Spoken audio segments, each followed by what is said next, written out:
वहीं all India शिया personal law board के general secretary मौलाना यासूब अब्बास का रद्दअमल भी सामने आया है इस पूरे मामले पर।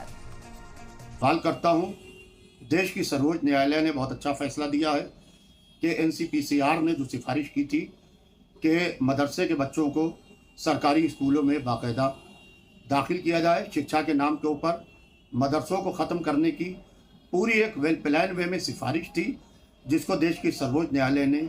बाकायदा रोक लगा दी है। देखिए, जहाँ तक के मदारिस अरबिया है, हमेशा अरबी मदारिस को लेके